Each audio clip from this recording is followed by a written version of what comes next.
vaping is really popular among the young people. What makes it so popular or attractive? I have 3 A's for that, for everyone to remember. Vaping is actually available in our country, online and physical stores. Online, they say they can regulate at 18. But you know how children can just say 18 or make themselves a little older. Physical stores, what is sad is we have 24/7 vape stores around. So what does it suggest? It is a commodity? It is an essential item? Well, in fact, no. Okay. It is attractive. It has colors, it has flavors, it has different designs which are kid-friendly. Nakakita po ba kayo na dati, di ba, air purifier? Ngayon, kids would have lanyards, they have silicone coats, Yes. they have cartoons and all.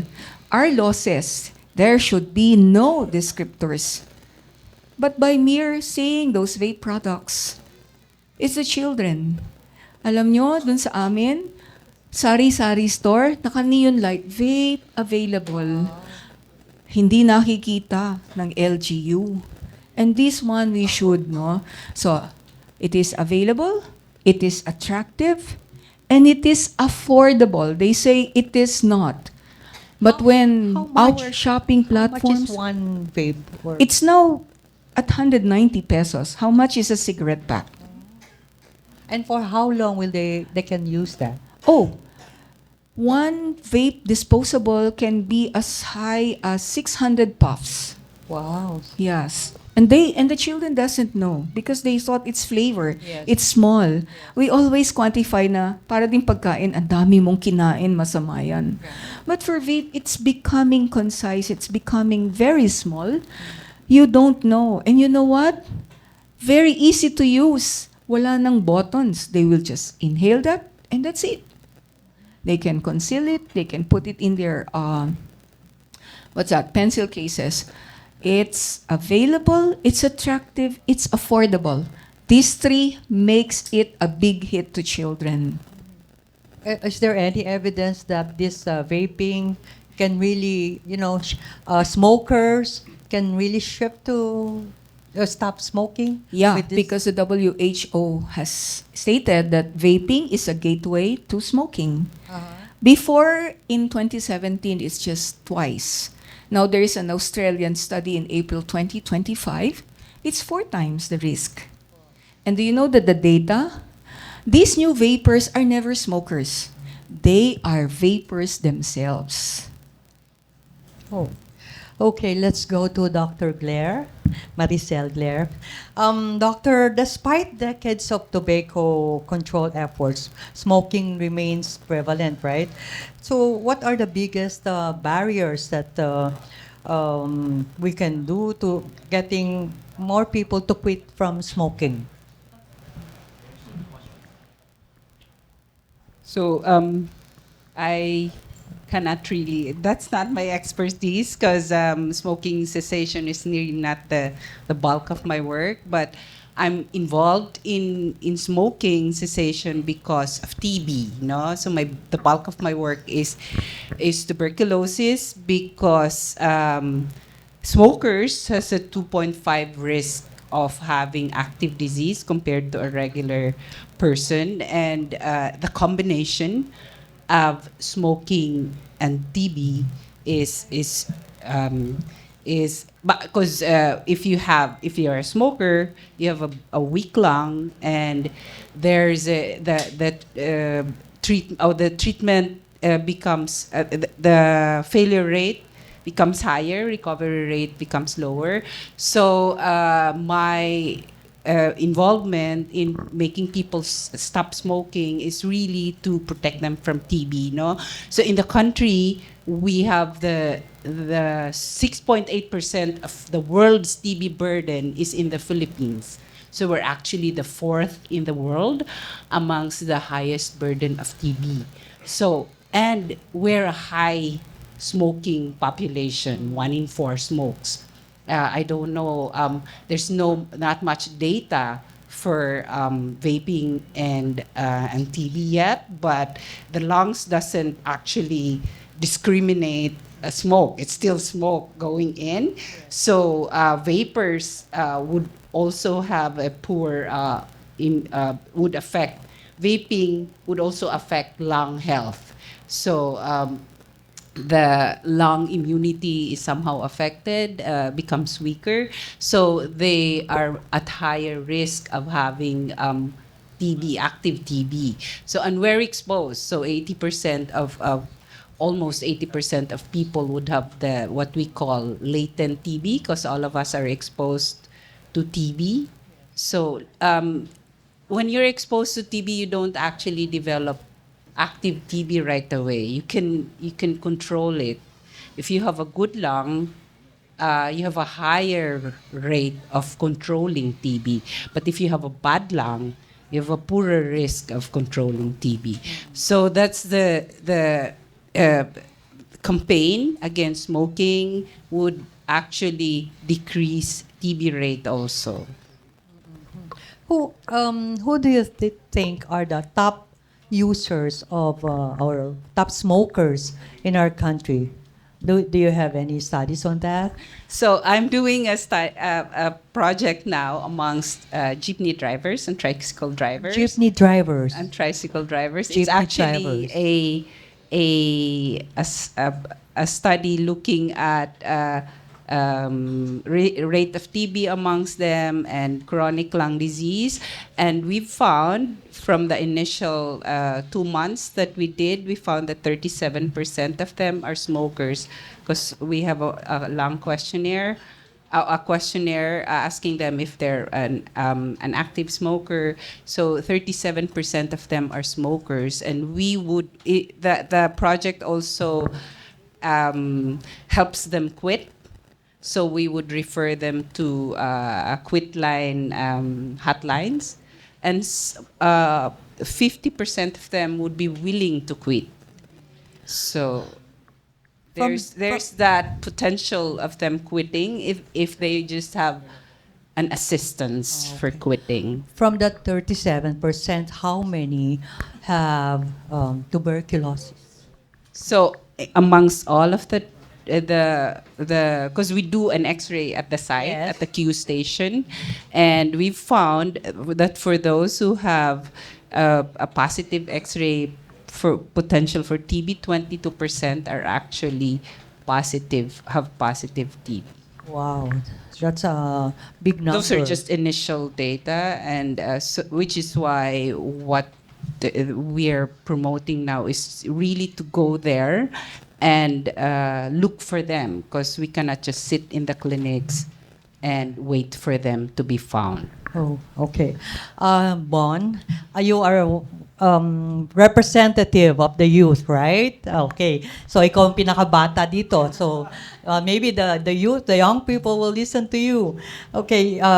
Look, Bon here, it's a communications lead of the Take Back Our Future campaign by the Positive Youth Development Network.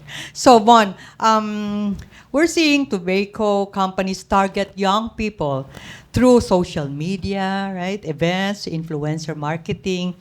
How are they doing this? Why is it dangerous? Okay. Actually, in the Philippines, no, when it comes to marketing and advertising tobacco, there are a lot of restrictions. So the subtlety comes in, because how the industry does it in terms of tactics would be, it's through the packaging.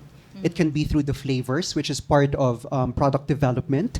It can be through subtle collaborations with influencers. So if you've seen, for example, influencers just randomly doing a live on TikTok or Instagram, they wouldn't really talk about the products or the brands per se, but you would see them wearing, let's say, the lanyards, or you would see a vape or an HTP somewhere there within that frame. That's actually exposure already. And in advertising, that's already a huge impact, because, for example, if that goes for an hour, the frequency will really be high. So you imagine the exposure of just the product. It will really register in the minds of the young people.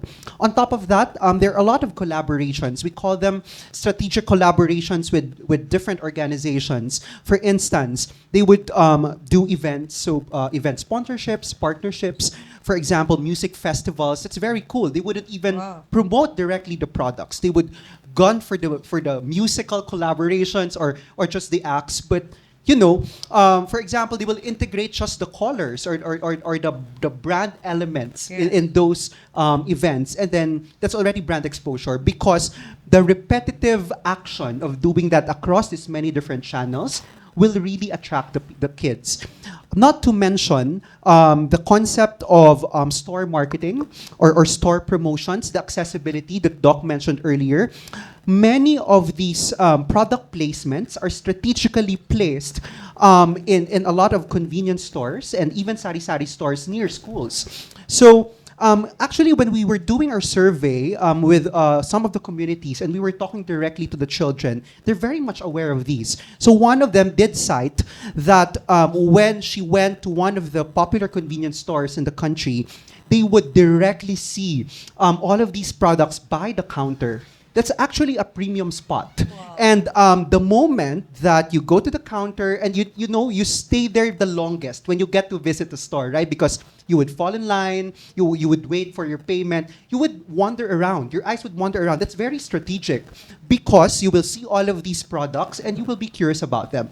Plus the appeal of the packaging, you will now see these different designs, you will see the colors, you will see even the flavors because they're very apparent there. And out of curiosity, out of sometimes peer pressure as well, all of these many different factors will entice you to try.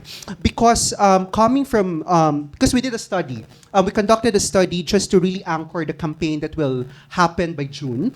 And we found out that the kids, while being influenced by their peers, will also find a way to kind of escape their reality. And they would gun for something most accessible and most affordable to them. And sadly, these are the tobacco products. With this social media or online selling, right?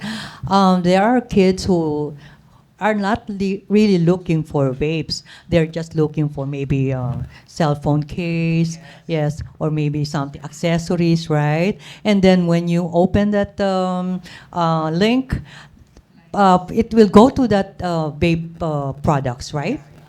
Actually, online, the tobacco online stores would have like certain restrictions, like similar to what Doc mentioned. And in terms of advertising, you cannot really target those who are, I think, below 21 years old because, DTI and all these regulatory bodies are monitoring it, but they're very strategic because they can still post on social media.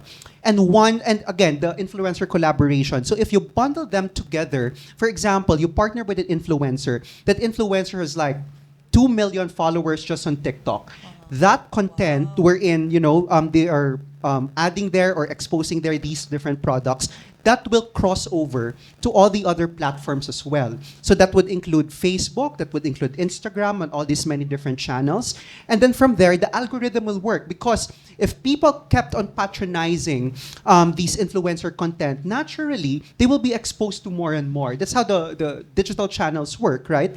So the more that they get consumed, the more that you can be able to go beyond the restrictions that are available online because the organic push for this content will really, reach these very vulnerable audiences. And even on platforms like TikTok and Meta, they would say that, it's only for 18 years old and above. A lot of kids now actually have Facebook and TikTok accounts. Yes. And sometimes it's the parents who would do these accounts. So again, the vulnerability is there. And who knows what they are trying to scramble online when they enter these platforms and consume content. Right. Parents, watch out. Always check on the kids on what they are looking at or what they are buying online, right? Okay, we now open the floor for questions from media friends. So kindly state your name and the media outfit you're in before you ask the question. Thank you. Good morning po. I'm Nino from Hataw. I would like to ask a question and anybody can answer it. What should Filipino policymaker be aware of when considering regulation for heated tobacco products? Thank you for that question. The first thing is to look out for conclusive statements, because as I've said, the evidence isn't there yet to show that these products are definitely safer or going to reduce the risk of disease. And so don't believe any statement that says for a fact heated tobacco products are safer. And the other thing to remember for policymakers is we really shouldn't be gambling the health of our citizens on a product that's addictive and has unknown potential harms, especially based on questionable science. So that would be my main message to policymakers.